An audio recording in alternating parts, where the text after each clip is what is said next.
Welcome everyone. This is the Explorer Reader, and today we will be discussing The Coddling of the American Mind. The Coddling of the American Mind is a book that I've heard about these past years. I'm not sure exactly where.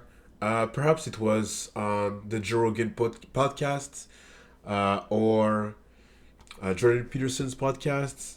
It was somewhere around there for sure. Um, so yeah, I've read that book recently, and I feel like talking about it a bit, in the hope that you'll find it interesting enough and read it. So here we go. So The Calling of the American Mind was written in 2018. Well, it was published in 2018 by Jonathan Haidt, a social psychologist, and Greg Lukianov, an attorney and First Amendment expert.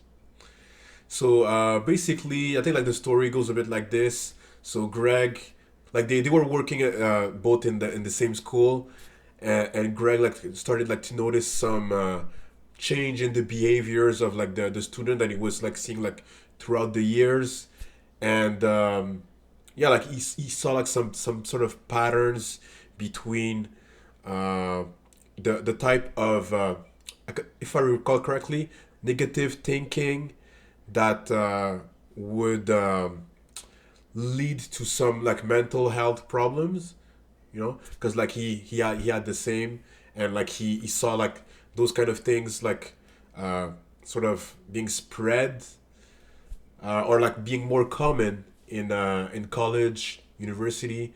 So he decided like to go talk with Jonathan Haidt, and like he thought that the book, no, well, he thought that like it was like an interesting like perspective. He was starting to notice also those same things, and then they decided to write an article, which then turned out to be a book because of like the success of it at that time. So basically, the book you could say like it's really like dealing with the current generation, like what's happening like in the school, college, university. Uh, like this past year, like there's been a change, according to the authors, uh, mainly related to the parenting. Like the parenting style, like they have changed since the world has changed, especially in the Western world, right? Because like that's really like a what's happening in the Western world. Like if you're thinking about I don't know, like Asia or perhaps like Africa, like the problem are not the same. It's not the same thing. So yeah, parenting, like the relationship between the student and the teachers, like the cancel culture, like mental health, like that, which I mentioned previously. So that was my cat. I'll keep going. So yeah, like these type of things. So really like the change in the society right now, and how it's impacting the children, the youngest generation, and you know that's like we're always talking about like how the children are the future and stuff like that. Like at the end of the day, like they will be like the next generation. Like they will be leading the countries and stuff like that. So yeah, I think it's important to pay attention. And also, I think like most of us, like perhaps like one kids, are just like are curious about like what's happening in there, because like we've seen some things. So yeah, we're trying to understand these. So that was my reason like to read the book, and like a bit of a background on the book. So the calling of the American mind, how a generation has been set up for failure. Why why failure? Like that could be like one of the questions. Why failure? What is happening? Like, is there something happening that we're not seeing? That kind of thing, right? So like these are like the things that are really like being discussed in the book. uh, they talk a lot about like a bunch of things, but like I said, like it's mainly related to the current generation. You could say like millennials, generation Z. uh, so yeah, like these are the things that are happening, and like for various reasons. So like they discuss in the book parenting. So how parenting has changed and how like it has impacted uh like the millennials, Gen Z, like the new generation. That's what I mean by them, right? They discuss cancel culture. There's a lot of example that like really that I was really surprised to well to read and sort of listen that happened in college campuses, mainly in the United States. I didn't saw any example else. Not that I recall. I didn't saw any example that I saw elsewhere. Okay, the decrease of the quality of mental health. So like there were, if you look at some of the stat and they discuss some of them in the book, like there's been really like a spike in like the case of like mental health issues, and like they also like discuss like the difference between the guy and the girls. So like that's really interesting. Um, the they also discuss how kids are less independent than they used to be, like the previous generation. So then again, this one is more related to parenting. Uh, the idea also that kids seems to go out less and less. They drink less. Uh, they have sex less also, which are all things in a way that like could be considered good, right? Because like even in sex, like there's less teenage pregnancy, so that's a good thing, obviously, right? Uh, but yeah, the author they explain a bit like more like the impact of that, more in the sense that there's a difference between like uh, this generation and the previous one, and for various reasons. They discuss also the social media and its impact, you know. So, like in one of the graph, they show that like really like at the beginning of social media with Facebook and like the one that came after that, there was really like a spike in like the mental health issues, you know. Also, this they also discuss the polarization between like a good example is in the political in politics, right? Like there's really been like a polarization. Like it seems that before, like there was a lot more like people in the center, people on the, you can say like the extremes, but now like it's more people on the extreme. Like there's no middle, like people who are considered like moderate nowadays could be considered like extremists, whether it's on the right or on the left. So these are the things that are really being discussed in the book, but mainly like like in college, and you can also like make some links between like all of the impact that it can have like in society at large, that kind of stuff. So that is really like what is being discussed in the book. So I'm gonna discuss like three ideas that are really like driving the book that I well that are really interesting, in themselves, and like they really show like what I guess what's happening. And I say like what's happening like in a way as if like it was something that was like everywhere, but it's not really the case. But definitely like there's something, because like even before reading that book, I was like I saw some of that, like whether it was like in others, like in people that I was like seeing, or like even in myself. So yeah, I think it is relevant. So the one of the first idea, or rather untruth. So it's possible that I mix up the two in like this video, but understand like those three untruth idea, like it's interchangeable. It's kind of the same thing. So the first one is what doesn't kill you make you weaker. So basically, like just a brief of background, like in those ideas, like these are like ideas like untruth both authors started to notice in college, and like they decided like to, to list them down and like use them to like explain what they were seeing in in college. Okay, so like I said, the first one was what doesn't kill you makes you weaker.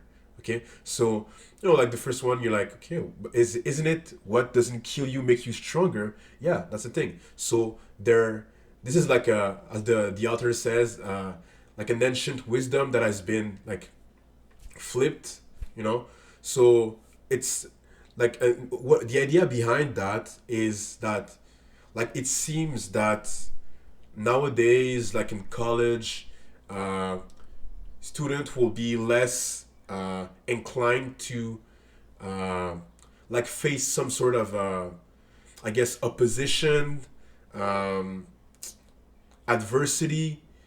If even if it's like in their ideas, like some of them, like they will not be able, they will not want to have like to their ideas to be challenged.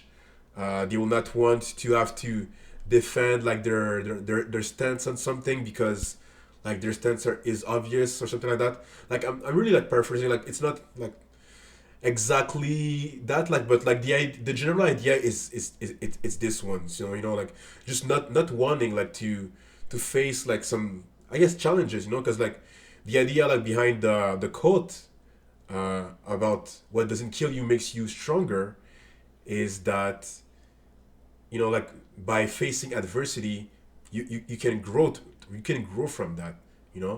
Like if you're never ever challenged, you're never gonna grow. That's the basic idea. So that's the first one.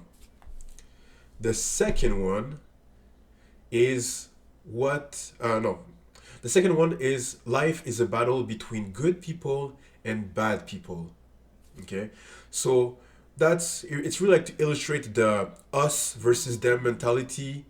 you know um like the author Jonathan Haidt, like he says that like humans, as human, like we have really been built to be like tribal, and tribal in the sense that like you form group with people for whatever reason it is, and like you're facing off another group. Like that's really like the idea behind that. Like it says that human, like we have evolved to be like this. So like even if it was like at the beginning of like mankind, like it's still something that we have today. So this idea that like you're always like there's no in between, like that binary thinking, white, black, um you're either with me or against me, that type of thing. And you can see this like in some sort of like controversial subject. Like there's no nuance that will not exist. So like it's either you're on the right or you're on the left. Like there's no in between. So like it's really like that type of thinking, like which is like really like detrimental to like making relationship with people or just like society at large. Like if you're seeing someone and for instance that person is a fan of uh, like a basketball team that usually beats your favorite basketball team, automatically you're like you will have that perhaps like that disdain for that person, and for sure like that's really like a comical example, but it's just to illustrate the idea that like people they will be attached to some ideas, and like if it's if people are not are like in a position like with them on those ideas, like there's a lot of clash. It's like there's just no nuances. Okay, and like there's a lot of example in the book regarding that. So yeah. And the third one is always trust your feelings. So like this is one that like I didn't understood at first. I was like, oh, so yeah, no, yeah, you should trust your feeling. We all have our intuition, our sixth sense, sort of, right? And yeah, I think, yeah, we should trust it. But then like the idea is really like no to always trust it, you know, because sometimes you will have an interaction with someone and that person will do something that will make you that you will not like, let's say that you will not like, uh, but you know that person perhaps like it was not their intention to do it like this. Perhaps there was a valid reason for them to do so, you know. And it's really like in all kind of relationship, like even friendship, love relationship, relationship with your teacher, parents, uh, all that kind of stuff, right? So it's really like the dichotomy between like thinking versus feeling, you know, using your brain versus your heart. So like they like to that point, they say that there's a lot of like always trusting your feeling like in college, you know. So like never like that the college student like they tend to less and less question their own thoughts, sorry, and feelings. They just you know like they will go they will just trust their feelings. So like that's pretty much it. Like I hope it was like really like clear. But these are the three core uh, untruth slash ideas that are really like driving the book. So you'll see like a lot of them. Like the author they refer a lot to this. So yeah. In conclusion, I guess like for me like it was really an interesting book. Like I felt that I understand things better, you know, because like these two people, they're you know they're professional in their field, really knowledgeable, you know, a social psychologist, you know, like because they understand like better, you know, like society at large, you know, like from a psychologist perspective, and like we also have like an attorney, who knows like more about like the law, and you know like he also had like some experience like in the in college because he was a teacher, and also like he also brought that aspect like regarding cognitive behavior therapy, you know, which is a type of therapy which helps you uh, with like some of the some mental health issues. So like that was like really interesting, you know. I felt that like I understood better the world, you know. So like one of the things that they discuss that they say in the book, uh, that I thought was important to mention, you know, like really like say that, you know, like it's important, is that like we should not blame like the generation, right? Uh, I think like it's quite easy to always like do so, you know, like especially like the past generation, like you know they will blame the new generation, but you know who who were the one who raised that generation, right? So like I think it's important like to not like point fingers and that kind of stuff, but to be able to recognize that uh, yeah there is something that is happening, right? There is something, and yeah, you know, so like yeah, don't blame millennials, don't blame Gen Z, you know, just like recognize the situation and try like to, I guess that yeah, just understand what's happening and try like to perhaps think of way that could be improved. I don't know, or just yeah. So yeah, that's what I wanted to say. Also, that book was really interesting, like regarding parenting. You know, I am not, I don't have any children, but like hopefully one day, and like there was a lot of things that like I thought like were interesting in that book. You know, like regarding parenting and that kind of stuff. You know, it's not a book about parenting, but like they discuss parenting because like it's one of the main thing that is impacting like the book, but like also like society, right? Like if parents they raise their children in a certain way, it will impact society. You know, whether it's positively or negatively. So it's a book that I recommend for people who like you know social stuff. I guess social stuff in the sense like you know social science, psychology, who likes to you know just understand the world better. Like I guess a bit like me. parents, future parent, current parents. You should read that book. It's really insightful. Uh, so yeah, uh, I would say that I would give that book 4.7 out of 5. Really insightful. It's the kind of book that like already like started like to discuss a bit with some of my friends, like some of the ideas in that, you know. And yeah, really enjoyed it. Recommend it to the people that I said just before. So thank you very much for listening, and I'll see you on the next video. See ya. Ciao.